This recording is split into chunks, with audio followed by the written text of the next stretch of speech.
Hello दोस्तों, आज हम जो कहानी नई सुनने वाले हैं वो है महाराणा प्रताप जी के बारे में। इस कहानी के साथ में दोस्तों हम शायरी और कविता भी बीच में साथ में सुनते जाएंगे। चलिए सुनते हैं कहानी को। महाराणा प्रताप का जन्म 9 मई 1540 को कुंभलगढ़ किला में हुआ था। उनके पिता महाराणा उदय सिंह द्वितीय और माता जयवंता बाई थी। बचपन से ही प्रताप बहुत साहसी थे। वे जंगलों में घूमते, तलवार चलाना सीखते और घुड़सवारी करते थे। दोहा, बालक प्रताप बलवान थे, दिल में वीरता वास, छोटी उम्र में ही दिखा शौर्य उनका खास। उनकी कद काठी बहुत मजबूत थी और वे बचपन से ही अन्याय के खिलाफ खड़े हो जाते थे। 1572 में पिता की मृत्यु के बाद प्रताप मेवाड़ के राजा बने। उसी समय अकबर पूरे भारत पर राज करना चाहता था। उसने कई राजाओं को अपने अधीन कर लिया था, लेकिन प्रताप नहीं माने। अकबर ने संदेश भेजा, मेरे अधीन हो जाओ। महाराणा प्रताप ने उत्तर दिया, मैं अपनी मातृभूमि को कभी गुलाम नहीं बनाऊंगा। शायरी सुनते हैं इसमें। झुकना जिनकी फितरत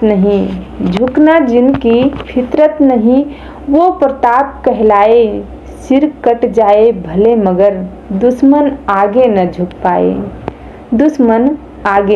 पाए। 1576 में हल्दी घाटी में भयंकर युद्ध हुआ। मुगल सेना का नेतृत्व राजा मान सिंह कर रहे थे। महाराणा प्रताप की सेना कम थी, लेकिन हिम्मत बहुत बड़ी थी। युद्ध में तलवारें टकराई, घोड़े दौड़े, धरती खून से लाल हो गई। दोहा इसमें सुनते हैं। हल्दी घाटी रणभूमि में गूंजी वीर पुकार। हल्दी घाटी रणभूमि में गूंजी वीर पुकार, प्रताप लड़े स्वाभिमान से, दुश्मन हुआ लाचार। महाराणा प्रताप का प्रिय घोड़ा चेतक था। युद्ध के समय चेतक ने दुश्मन के हाथी पर छलांग लगाई। घायल होने के बावजूद दौड़ता रहा। प्रताप की जान बचाकर दूर ले गया, लेकिन अंत में चेतक गिर पड़ा और वीरगति को प्राप्त हुआ। मालिक की रक्षा में जिसने प्राणों का बलिदान दिया, ऐसा वफादार चेतक था जिसने इतिहास रच दिया। युद्ध के बाद भी प्रताप ने हार नहीं मानी। उन्हें जंगलों में रहना पड़ा, घास की रोटी खानी पड़ी। परिवार ने भी कष्ट सहे, लेकिन उन्होंने झुकना स्वीकार नहीं किया। दोहा इसमें सुनते हैं। घास रोटी खा लिया पर झुके नहीं सिरताज। ऐसे थे प्रताप वीर जिन पर गर्व समाज। हल्दी घाटी के युद्ध के बाद स्थिति कठिन थी, लेकिन महाराणा प्रताप ने हार नहीं मानी।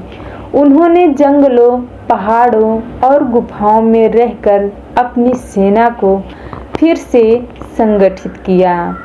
उनके साथ भील समाज के लोग भी जुड़ गए और उनका साथ देने लगे।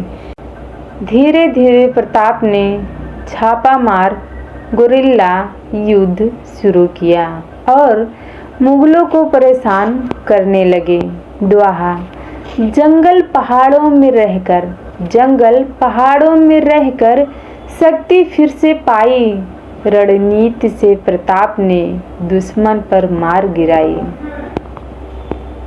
कुछ समय बाद महाराणा प्रताप ने अपनी खोई हुई भूमि वापस जीतनी शुरू की। उन्होंने कई किलों पर फिर कब्जा किया, मुगलों को पीछे हटने पर मजबूर कर दिया। उन्होंने चावंड को अपनी नई राजधानी बनाया।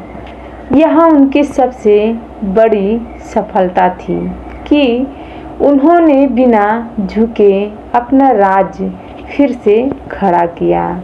शायरी इसमें है, टूट कर भी जो ना टूटा, टूट कर भी जो ना टूटा वो प्रताप कहलाया, मेवाड़ फिर से जीत कर इतिहास नया बनाया। 19 जनवरी 1597 को महाराणा प्रताप का निधन हो गया।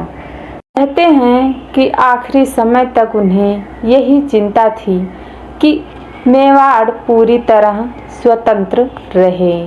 उनके पुत्र अमर सिंह ने बाद में उनका उत्तरदायित्व संभाला। दोहा इसमें है, सुनते हैं। अंत समय भी वीर ने देश का ही ध्यान, ऐसे थे प्रताप जो बन गए महान। महाराणा प्रताप का जीवन हमें सिखाता है, स्वाभिमान सबसे बड़ा होता है।